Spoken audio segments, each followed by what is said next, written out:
Hi hello everyone, welcome back to my YouTube channel. Subscribe ಮಾಡಿಲ್ಲ ಅಂದರೆ please subscribe ಮಾಡಿ. ಇವತ್ತು ಇಡ್ಲಿ ಜೊತೆ ಒಳ್ಳೆ ಮೆಂತ್ಯ ಸಾಂಬಾರು ಮಾಡೋಣ. ಮೊದಲಿಗೆ ತೊಗರಿಬೇಳೆ 1 ಕಪ್ ಮತ್ತು ಹೆಸರುಬೇಳೆ ನಿಮ್ಗೆ ಎಷ್ಟು ಕ್ವಾಂಟಿಟಿ ಬೇಕು ಅಷ್ಟು ಹಾಕ್ಕೊಳ್ಳಿ. ಇದು ಮೆಂತ್ಯ ಸಾಂಬಾರು. ಮತ್ತು ಒಂದು 2 ಟೊಮೆಟೊ, ಒಂದು ಸ್ವಲ್ಪ ಅರಿಶಿನ, ಒಂದು ಸ್ವಲ್ಪ ಉಪ್ಪು, ಒಂದು ಸ್ವಲ್ಪ ಎಣ್ಣೆ ಹಾಕಿದರೆ ಬೇಗ ಕುದಿಯುತ್ತೆ. ನೀವು ಯಾವುದೇ ಥರ ಬೇಳೆ ಆದರೂ ಕುದಿಸಿದ್ರೆ ಒಂದು ಸ್ವಲ್ಪ ಎಣ್ಣೆ, ಒಂದು ಸ್ವಲ್ಪ ಅರಿಶಿನ, ಉಪ್ಪು ಹಾಕಿದರೆ ಬೇಗ ಕುದಿಯುತ್ತೆ. ಇದು ಒಂದು 2 ವಿಸಿಲ್ ಕೂಗಿಸ್ಕೊಳ್ಳೋಣ. ಕೂಗಿಸ್ಕೊಂಡಾದ್ಮೇಲೆ ಅದನ್ನೆಲ್ಲ ತೆಗೆದು ಮಿಕ್ಸರ್ಗೆ ಹಾಕ್ಕೊಳ್ಳೋಣ. ಚೆನ್ನಾಗಿ ಮಿಕ್ಸ್ ಮಾಡ್ಕೋಬೇಕು. ಒಂದು ಅರ್ಧ ಎಲ್ಲ ಬೇಳೆನೂ ತೊಗೋಬಾರ್ದು, ಒಂದು ಅರ್ಧ ಬೇಳೆ ತೊಗೋಬೇಕು, ಒಂದು ಅರ್ಧ ಬೇಳೆ ಇಟ್ಕೋಬೇಕು. ಫುಲ್ ತೊಗೋಬಾರ್ದು, ಒಂದು ಸ್ವಲ್ಪನೇ ತೊಗೊಳ್ಳಿ, ಒಂದು ಸ್ವಲ್ಪ ಇಟ್ಟಿರಿ. ಟೊಮೆಟೊ ಅಂತೂ ಎಲ್ಲ ತೊಗೊಂಬಿಡ್ರಿ. ಎಲ್ಲ ಮಿಕ್ಸರ್ಗೆ ಹಾಕ್ಕೊಂಡಿದ್ದೀನಿ. ಎಲ್ಲ ಮಿಕ್ಸ್ ಮಾಡ್ಕೊಂಡು ನಿಮ್ಗೆ ಎಷ್ಟು ತಿಕ್ನೆಸ್ ಬೇಕೋ, ಎಷ್ಟು ಕ್ವಾಂಟಿಟಿ ಬೇಕೋ ಅಷ್ಟು ಸಾಂಬಾರು ನೀರು ಹಾಕ್ಕೋಬೇಕು. ಹಾಕ್ಕೊಂಡು ಹಿಂಗೆ ಮೆಂತ್ಯ ಚೆನ್ನಾಗಿ ಹೆಚ್ಚಿ ಇಟ್ಟಿದ್ದೀನಿ. ಸಣ್ಣಗೆ ತೊಳೆದು ಸಣ್ಣಗೆ ಹೆಚ್ಚಿಟ್ಕೊಂಡಿದ್ದೀನಿ.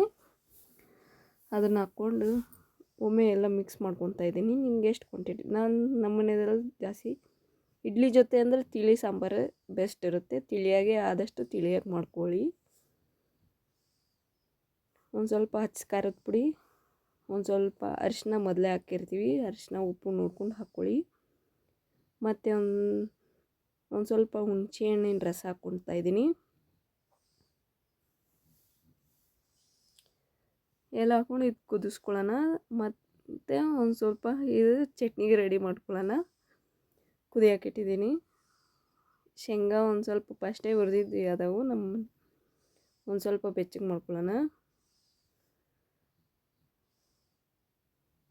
ಈ ಕಡೆ ನೋಡ್ಕೊಂಡಿದ್ರೆ ಆ ಕಡೆ ಸಾಂಬಾರು ಶೇಂಗಾ ಹುರ್ಕೊಂಡಿದ್ದೀನಿ. ಒಂದು ಸ್ವಲ್ಪ ಟೊಮೆಟೊ.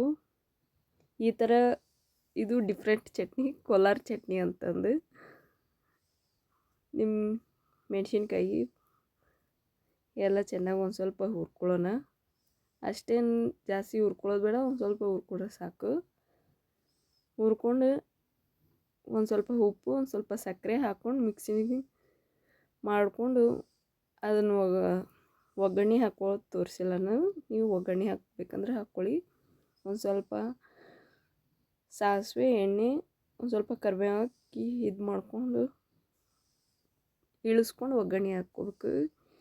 ಈಗ ಸಾಂಬಾರಿಗೆ ಒಗ್ಗರಣೆ ಹಾಕ್ಕೊಳ್ಳೋಣ. ಒಂದು ಸ್ವಲ್ಪ ಸಾಸಿವೆ, ಈರುಳ್ಳಿ ಹಾಕ್ಕೊಂಡು ಒಂದು 2 ಮೆಣಸಿನ್ಕಾಯಿ ಹಾಕ್ಕೊಂಡು ಚೆನ್ನಾಗಿ ಫ್ರೈ ಮಾಡ್ಕೊತಾ ಇದ್ದೀನಿ.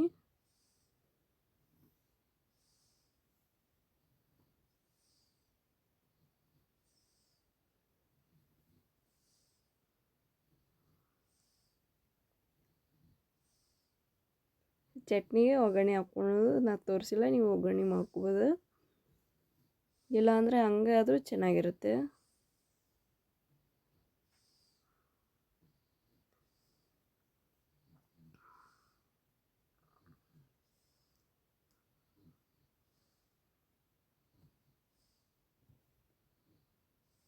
ಈಗ ಕುದಿಯೋ ಸಾಂಬಾರನ್ನ ಹಾಕ್ಕೊತಾ ಇದ್ದೀನಿ.